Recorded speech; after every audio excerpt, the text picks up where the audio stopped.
I told them I was studying about the religion, and I told them the things that I really liked about the religion. It was a shock for them because I kept it from them while I was studying, because I wasn't really sure myself, and so I didn't want to tell them and have them worry and get disappointed in me until I knew that this was the path I was going to be taking and it was going to change my whole life. If my daughter were to come to me and say that she was going to convert to Muslim, I would be shocked at first, but then I would be very comfortable. I would feel like, okay, converting to Muslim is not a bad thing, and it's a good way of life, and I would be happy for her. The initial reaction of my family members were quite different, actually. My mother used a lot of emotion. When I spoke with her, she would cry. And my brother, on the other hand, he was a little more angry. Now, my father, who was a minister, his take initially was very soft. I mean, he loves me no matter what, he would say. And he just wanted me to be happy. And he said, if this makes you happy, then I want you to do it. But then he would kind of change his mind a little bit, and he would tell me, he would try to kind of preach to me, just as a protective father, I think. So in his way, he has both sides. But now he has gotten to meet my husband, and alhamdulillah, my parents are very supportive of both of us, and they just want to see us more. They just want us to come visit them and just call them, and so we do that. And my father just sent us gifts recently, just out of the blue. I mean, they do these things. So alhamdulillah, I have a very supportive family. تقول جينيفر إنها تلقت تشجيعاً كبيراً من زوجها وعائلتها. I do feel very supported by my husband throughout this journey in learning Islam. He's very patient with me. If I do go through a hardship, if I might be on the phone with a family member and I might get upset over something that was said, or actually recently visiting home for my grandfather passed away, and I had to go through a lot of things with my family and having a Christian burial. And what I've learned from Islam about Islamic burial is very different. And so, you know, I came home very, very saddened by this, you know, and so he is very supportive and trying to help me cope with things. And usually he will just tell a story, or he will change the subject or make me feel comfortable, and he will just remind me to be thankful, to say alhamdulillah, that I've been guided, and so that always makes me feel better.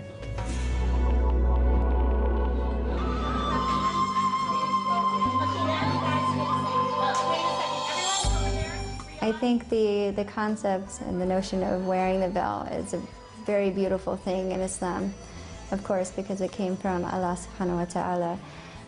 He has asked us to cover and to be modest, and it really is something special that I didn't realize before. Before I became Muslim, I spent an hour fixing my hair, makeup, you know, clothes, just have everything right to go outside. And doing what? I don't know. I mean, I feel like no woman really likes to be looked at by men other than with respect. As far as hijab, I never mentioned it to her. And I think it was part of her work, because afterwards she converted shortly, a couple of weeks after that. About a month. About a month after that, she got the job at the mosque, at the school, which nearby the mosque. And I think all the staff there, they were hijab. So that was an encouragement for her to wear hijab. I started wearing the veil when I started working at an Islamic school. And this was something that was required of all the staff members, is to wear a scarf. And at first I was a little nervous about it. I wasn't sure how I would work with it, because it was an extra clothing, you know, extra fabric, and I thought, oh, I'm going to get hot. It's not going to be very comfortable. And so those first few months when I started wearing it, it really wasn't for the right reason. It was really just for work, and I would take it off after work.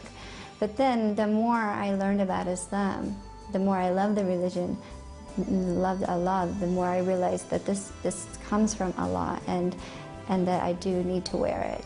Occasionally you get some odd looks, but I just really ignore it. I'm usually, if I'm shopping at the market, I'm just paying attention to what I'm doing. I'm not looking for people of how they're looking at me. And so when you think about this and how when I did get married, it's a beautiful thing to come home and take off the veil and to fix your hair and to put makeup on and to wear nice clothes for the man that's really close to you. And it's something that you could share together, and it's special. And of course, it's two different cultures, but I try to focus about what's common. I mean, yeah, like now, I think she's learning now Algerian culture too, as far as like food. She's cooking like couscous and ta'am.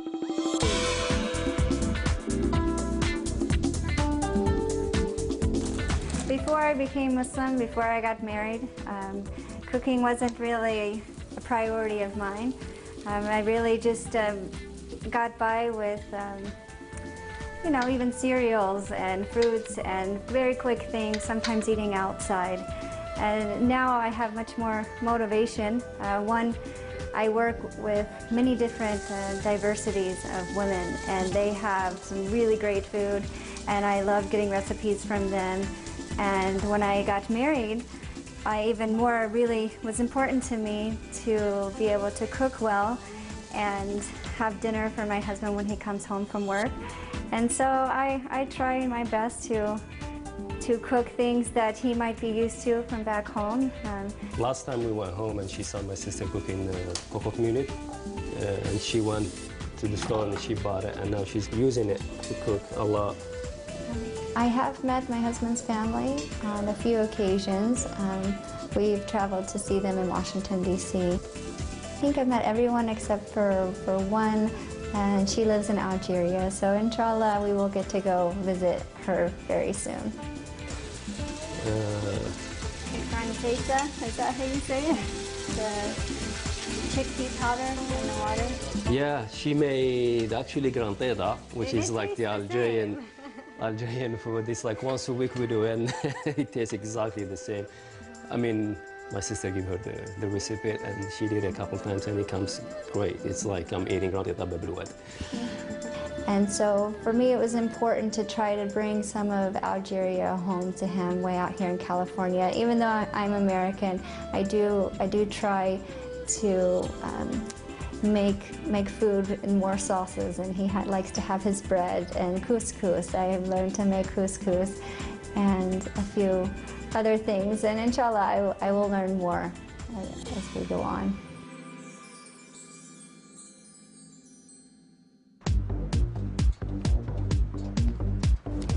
We're here at Total Women. This is a gym owned by an American. How are you today? How are you? Great, thank you. Especially just for women. And it also has a spa and where you can get facials and massages. It's a really great place where my friends and I come. As an American Muslim, I feel like the veil is not an obstacle for me at all. I enjoy all kinds of activities like biking, running. I can go to the beach and even swimming. Most of all, I love horses and I love riding horses. And so I found a way to even enjoy my hobby but still be covered. Look, he stops so he knows he's on camera. I don't think that being an American contradicts being a Muslim at all. I mean, especially here in America, you know, they do have a freedom of religion, freedom of speech. We are protected here more than other people are in other countries. So I do feel very fortunate and blessed to grow up in a society where I feel like I can be whatever I want to be. تقول جينيفر إنها تكرس وقتها وجهدها لتساعد الآخرين لتعلم المزيد عن الإسلام. So since I became Muslim, I took some time to learn the prayer. And for me, I'm a very visual learner, and I needed to write down pieces of the prayer in order to help myself memorize them.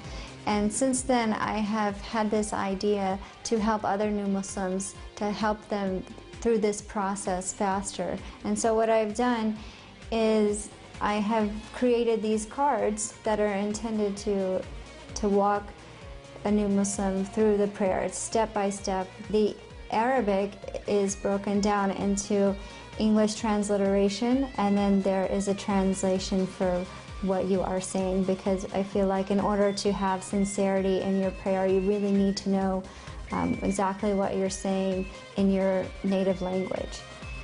And so inshallah this will help new Muslims learn the prayer much faster.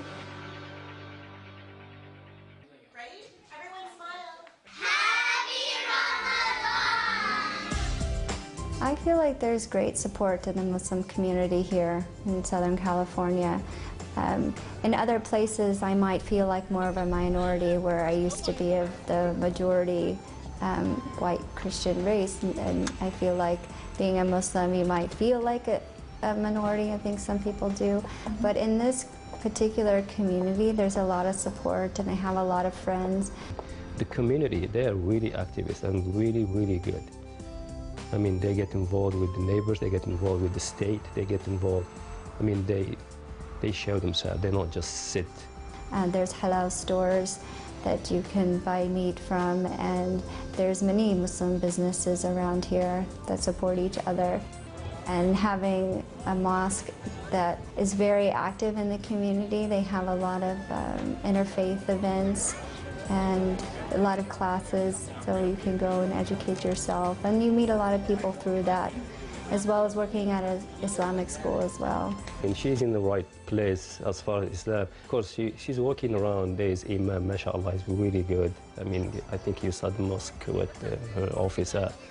I mean, if there's any question, I prefer that she ask him, because he's much more qualified than me. He has much more knowledge than me.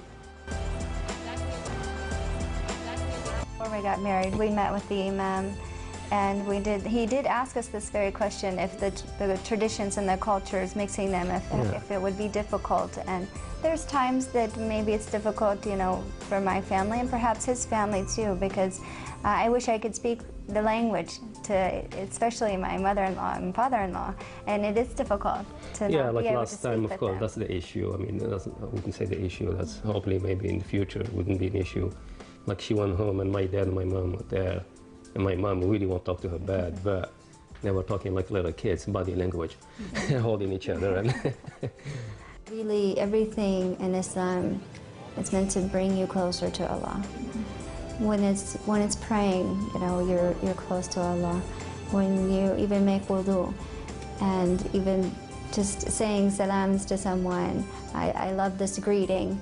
Assalamu alaikum. I love this greeting because you're blessing someone and you're remembering Allah at the same time.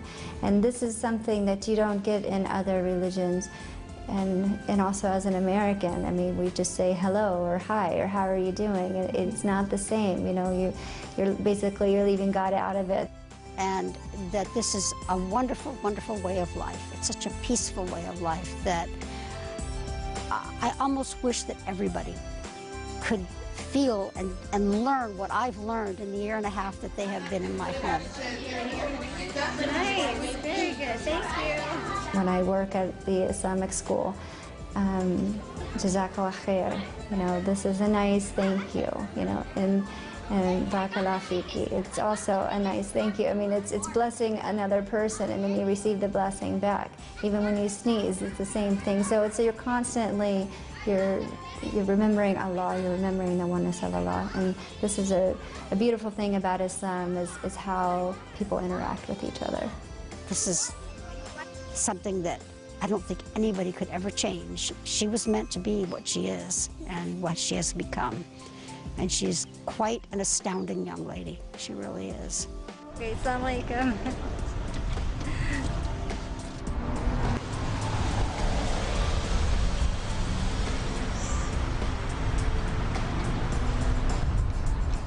السلام عليكم. رضا من كاليفورنيا. نتمنى لكل شعب جزائري رمضان مبارك، وربي يتقبل صيامكم وقيامكم، وإن شاء الله ما تنسوناش بالدعاء، والسلام عليكم. Assalamu alaikum. Ramadan Mubarak to everyone in Algeria, especially my mother-in-law and my father-in-law.